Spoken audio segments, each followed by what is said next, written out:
Welcome back to another edition of the Prepper Recon podcast.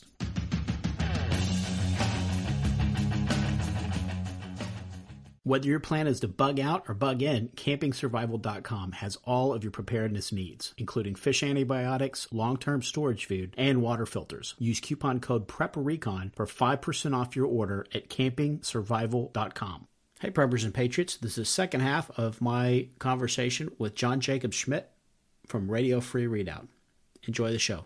Now, you just mentioned the Baofangs, and one of the great things about those is that even if you're not licensed for ham radio, you can key in the frequency for whatever your local ham club's net is. And, you know, if you live in the American Readout, you know, glory hallelujah, because obviously you guys run a net all the time up there, and people can go to Radio Free Readout and .com and get the information of that, participate in the net if they're licensed, or just listen in if they're not.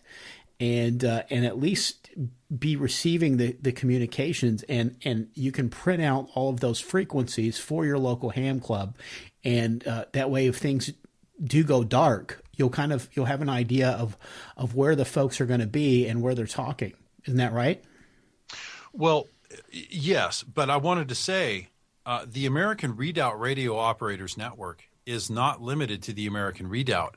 It is a nationwide network with thousands of operators all across the country in every state. We have regularly scheduled nets, national nets, which are in fact the first and third Wednesday and Thursday of the month that you can tune into. If you have a shortwave radio, or if you're a ham operator, tune in. You can go to Amron.com and click on the scheduled nets tab, and you'll see a drop-down menu where we have local and regional nets across the country. We have national nets with national coverage with members in Puerto Rico, Canada, and every state in the United States. So it started out as just a regional radio operators network for the American Redoubt states, Idaho, Montana, Wyoming, Eastern Oregon, and Washington. But since then, it really has taken off. It's just exploded. So wherever you are, if you have the communications, you can tune in, and that is a great opportunity to start practicing with your equipment now. You're going to find out that if you would have just bought the equipment, stowed it away, and never touched it, you're not going to communicate in a grid down situation. You're going to be fumbling with it. You will not have had the opportunity to dial in your settings, to troubleshoot your equipment. So that's why we do it now. We train now, because any Amron operator will tell you, they'll just shake their head and say, you think you will, but you will not communicate on game day if you don't practice now. And they're all firm believers, because most of them started off thinking that, I've got the gear, I could figure it out if I need it, but they will laugh at you. And then you talked about the conference you went to, talking about super EMPs. Did they discuss vehicles at all at that conference? They basically said vehicles are toast. And that's even pre-1980 vehicles with no computer chips, or were they just strictly talking about computerized and electronic ignition and things like that? Well, here's they brought something up that I've brought up before when I was covering EMPs in one of my shows a while back. The Soviet Union in the 60s did EMP studies where they actually launched nuclear weapons up into the atmosphere and detonated them over Kazakhstan. Now, that fried their communications lines and cut power, commercial power, because all of those lines acted as giant antennas, concentrating that electromagnetic energy, blowing equipment all over the country. But this is what they discovered was strange. These are 1950s Soviet trucks. I mean, it doesn't get any more basic of a vehicle than that. Obviously, no electronics. But their wiring harnesses burst into flames on their army trucks in this testing area in Kazakhstan.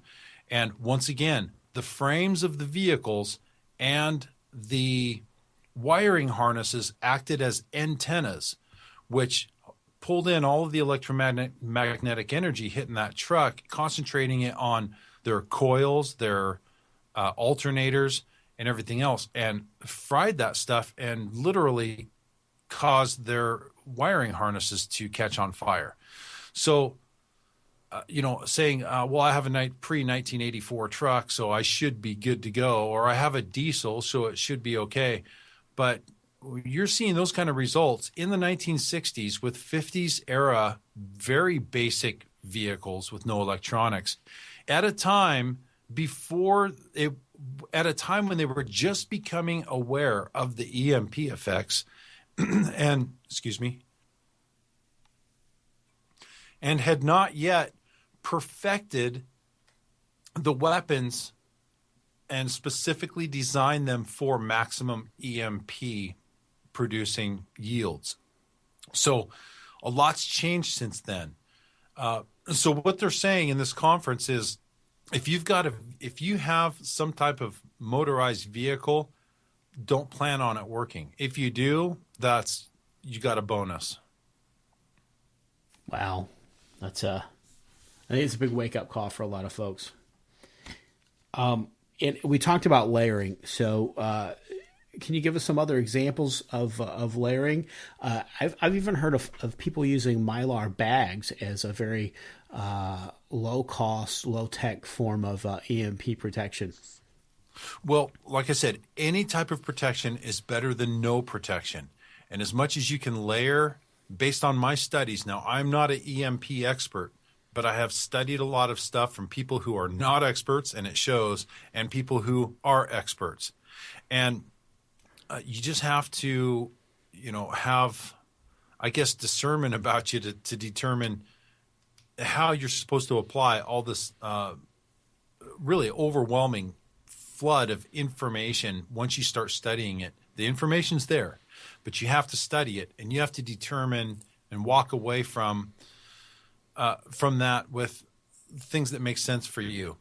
A Mylar bag is not going to protect any equipment from an EMP. A double layer Mylar bag will add more protection, but then you put that inside of an ammo can modified so that you remove the rubber gasket seal, you replace it with a metallic gasket, or so there's several things that you can do with an ammo can just alone.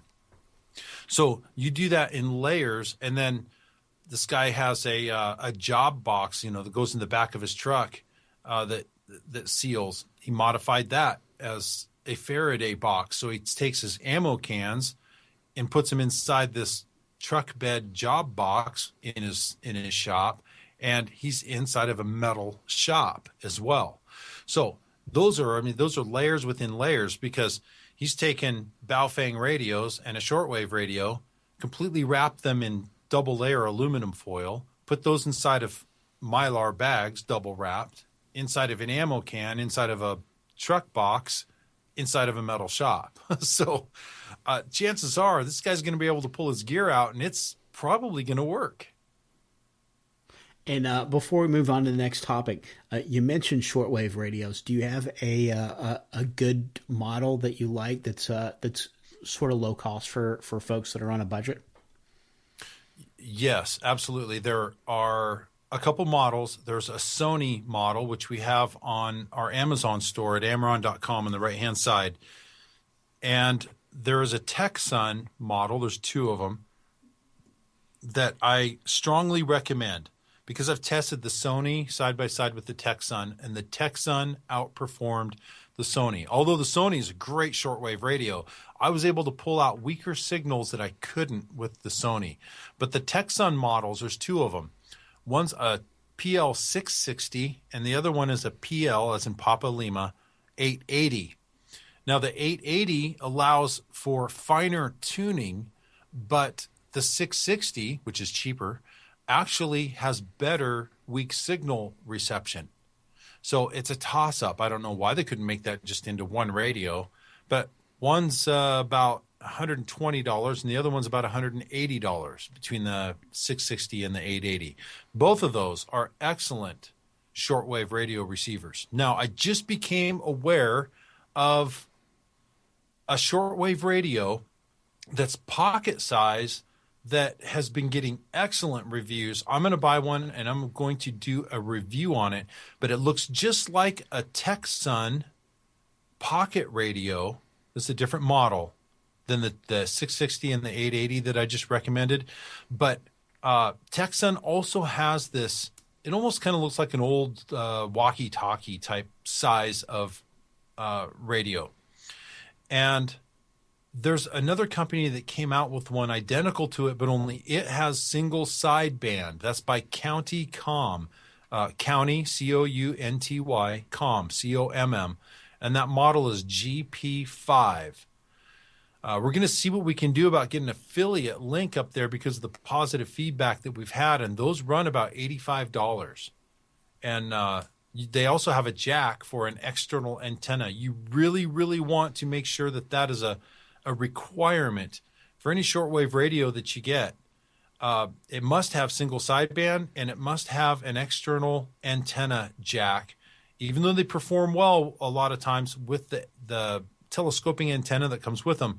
You really want to get a wire up in the air as high as you can get and as long as you can get, 50 to 65 feet long, 66 feet long, or longer. Get that up into the tree, and you'll pick up things that you never heard on the little telescoping antenna.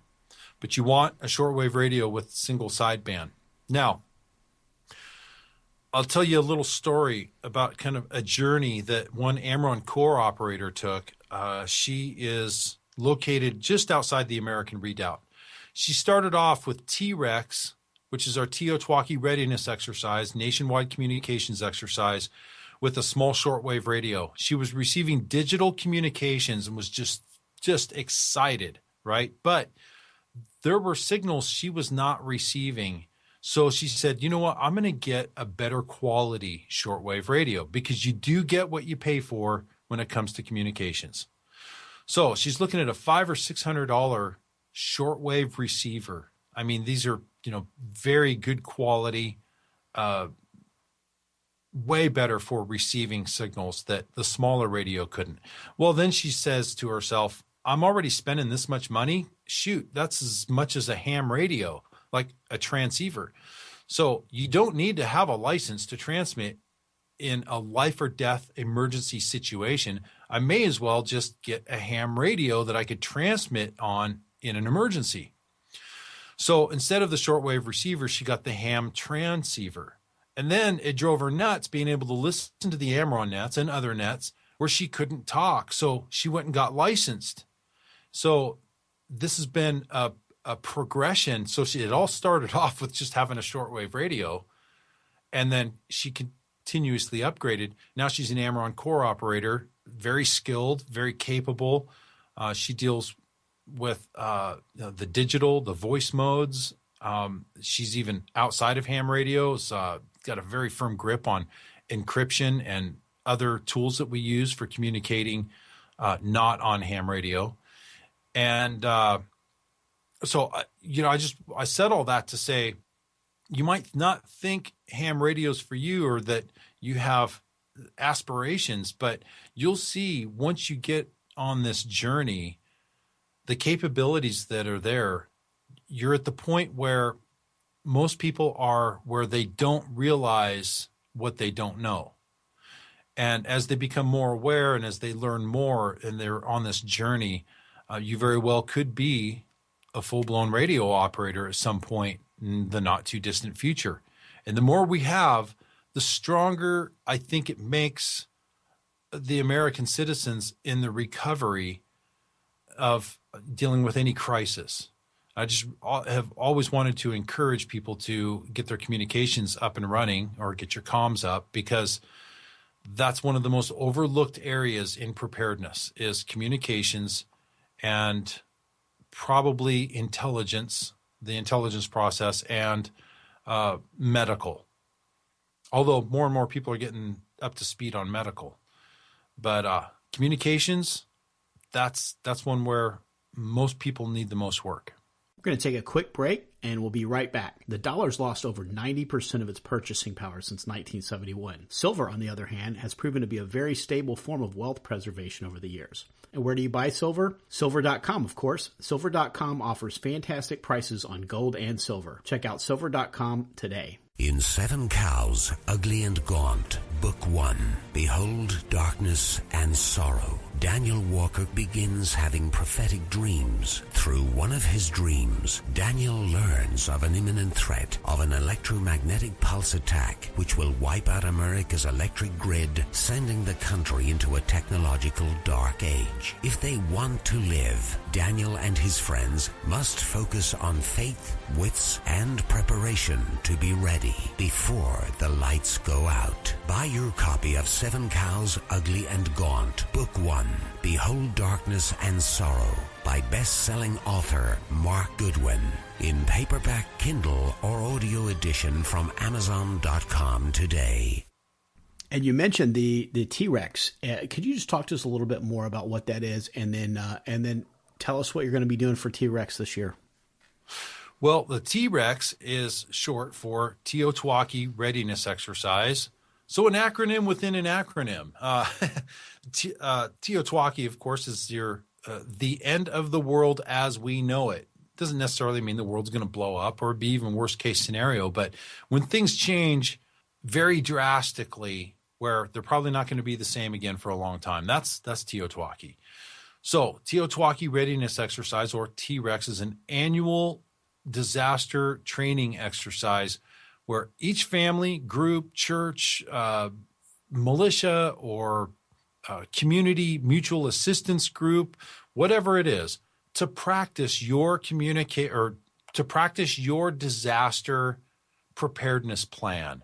Shut the lights off, turn the water off, get your generator out, set up your solar panels, do everything off grid, and practice however you see your group, your family, dealing with a major catastrophic disaster in our country, which leads to a grid down situation. Well, practice.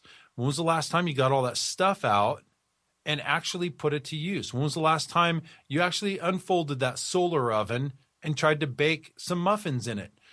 When was the last time you had to filter your water or carry your water, or there was no water for flushing? There's no water for cooking. Do you have enough stored up? Do you have a means of filtering it? Have you ever practiced using your wheat grinder? Use this weekend, that T-Rex weekend, to practice your preparedness plan. Now, incorporated into that is a nationwide communications exercise. And it's a scenario-based exercise where we preload stations across the country with little bits of news and situation reports and radio traffic that they can inject into the scenario at specific times, so those monitoring and participating can get this news like as in a real-world situation where they start to understand about road closures or riots in this street over here, in this city over here. Things like this unfolding, developing situation. We understand the water in the greater Atlanta area is just discovered to be tainted, so boil your own water. So those kind of messages will go out over the air all across the country to try to add realism to those participating and tuning in on their shortwave radios or ham radio operators. And it is also a training opportunity for the radio operators themselves on receiving and passing and handling radio traffic. So it's a great time. It's a great way to just really put your preps to the test, and a great way for the communication side of things to test out, to find out what worked, what didn't, what worked great that you never thought would, or what didn't work great that you were counting on. So that's what T-Rex 2020, this year, T-Rex 2016 is normally held in August.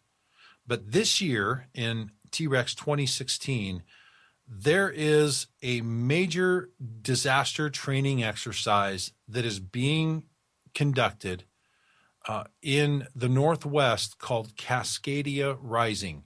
Now, the Cascadia subduction zone is where two plates are passing each other under the earth, and they are estimating the next very large earthquake, at least a 9.0 or larger, which will create tsunamis. It will devastate the Pacific Northwest. They're saying, and when I say they, scientists are saying it is a matter of time and we are due for an earthquake like that. So FEMA, the Department of Defense, the Canadian Department of Defense, the Red Cross, ARES, RACES, all these organizations are conducting a joint training exercise from June 7th through June 10th of this year. This has been in the planning stages for the last couple of years, and a lot's going into it. So this creates a very valuable opportunity for citizens to practice monitoring that emergency radio traffic and passing it on to our fellow citizens who will otherwise be left in the dark, because disaster preparedness communications from the government and non-government organization levels are oriented toward continuity of government. It is oriented towards serving the government. The citizens and many people in government are not in that chain of command or in that information loop. Only a select few people are included in that, even in your state and local governments. So your county commissioner, your city councilman, your legislators, they are not anywhere in that information sharing loop. A lot of those people are patriotic, conservative, elected officials, community leaders, patriot leaders who are not going to be informed about what the government is planning when it comes to relocating populations, toward cutting off access to regions, and different control measures that they plan on putting in place. We want to be informed of that, and we want to inform our leadership who would otherwise be out of the loop on those type of planning operations. So we are going to be practicing by monitoring those communications during that exercise, and we're going to be putting together situation reports that we will be putting out during T-REX. Now, T-REX 2016 will begin the day that Cascadia Rising ends. They'll be going from Tuesday through Friday, the 7th through the 10th, and T-REX 2016 will kick off on Friday the 10th and go through the 12th, Sunday. Now, there's also another earthquake-prone area, and that is the New Madrid fault line, which is right there in Missouri, Kentucky. I'm drawing a blank here. Tennessee, that area. I have a map of it in my planning, but we're also going to incorporate a second earthquake into that scenario where one plate affects the other, and so we have two massive earthquakes, very devastating to their regions, that affect communications. And of course, just like we saw with the earthquake in Japan creating the tsunami, it also created other industrial hazards like the Fukushima nuclear plant melting down. So we'll incorporate things like that, peripheral threats that are triggered because of the earthquakes in the scenario. The New Madrid fault line is another one where scientists are saying we are due, if not overdue, and we've seen really an increase in earthquake activity from Oklahoma all the way through that New Madrid fault line area. So I think it would be prudent to include that in there as well, bring awareness to that for folks so that they can take measures to increase their preparedness for disasters. And also, since Cascadia Rising is mostly Oregon, California, Washington, and British Columbia, Canada, that kind of leaves the rest of the nation out of the loop, because this is supposed to be a nationwide disaster training exercise. So that's why we're also including in the New Madrid fault line aspects to this. And that will lead to power outages, surging power outages, or rolling blackouts and brownouts affecting basically the whole country. So we're looking forward to that. And T-Rex will be June 7th or June 10th through the 12th. And if you're prepped for an earthquake and EMP, there's not a whole lot of other natural disasters or man-made disasters that are really going to catch you completely off guard. So that's a great thing, is T-Rex, and thinking about that date that you're going to have it, to sort of have your basic preps put aside by that date, because it's great to say, oh yeah, I'm going to do all of this stuff someday, but when you put a date down and you say, okay, I'm going to get it done by this date, it makes a great target goal date to have all of that stuff squared away, and then it gives you a good opportunity to get it all out of the bag, unpack it all, test it out, make sure it works, make sure you have the skills to use it. So that's just fantastic stuff you're doing. And I hope that everybody will either participate in that or get your community together and do something similar, maybe at the same time, and you could even use the same scenarios as that. Whatever, just get out there, get your stuff out, unbox it, try it out, and make sure you know how to use it, make sure it works.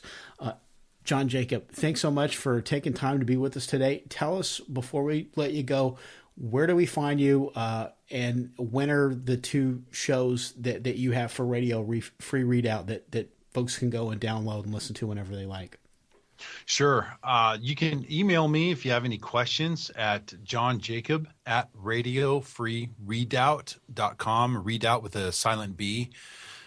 You can also go to our website, radiofreereadout.com, which is the platform for promoting the American Readout movement. We deal with a lot of issues from Christian patriot perspective. And we have two shows. We have a Sunday night podcast every Sunday evening at 8 p.m. Pacific time. And then every Saturday, we're on the American Christian Network and the Liberty Broadcasting Network, which are terrestrial stations broadcasting on multiple AM and FM stations across eastern Washington, reaching northeast Oregon and North Idaho. So it's a huge part of the American Readout that we're able to cover every Saturday from 11 a.m. to noon Pacific. And all the information there is at radiofreereadout.com. On the right-hand side, there's a banner for listening, how to listen to the John Jacob Schmidt Show. And then also the communication side is amron.com. That's AMRRON.com.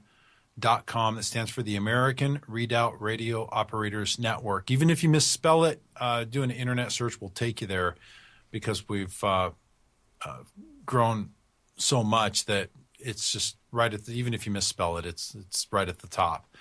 But go to amron.com to learn more about communications. We've got several videos for you to watch.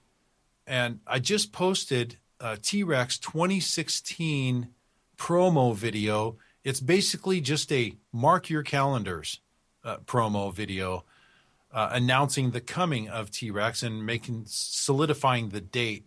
That is in a posting at amron.com. It's only about 1 minute and 40 seconds long. But on the right-hand side, there are videos, introduction to Amron, and then there are two docudramas that were produced over the last couple of years called Comms Up and Comms Up 2.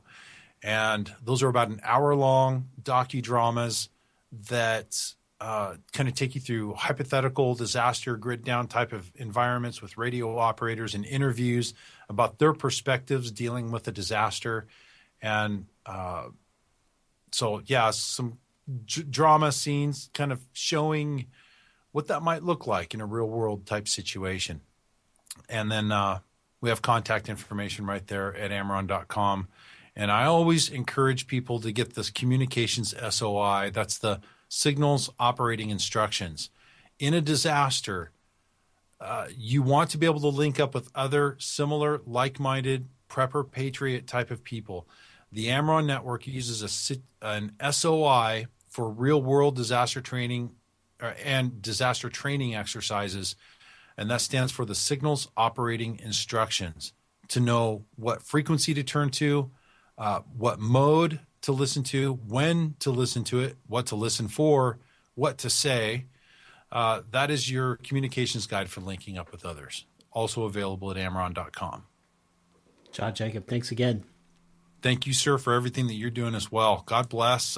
Great talking to you as always. Get prepared before disaster strikes. PrepperRecon.com offers MOLLE-compatible individual first aid kits for your home, auto, or bug-out bag.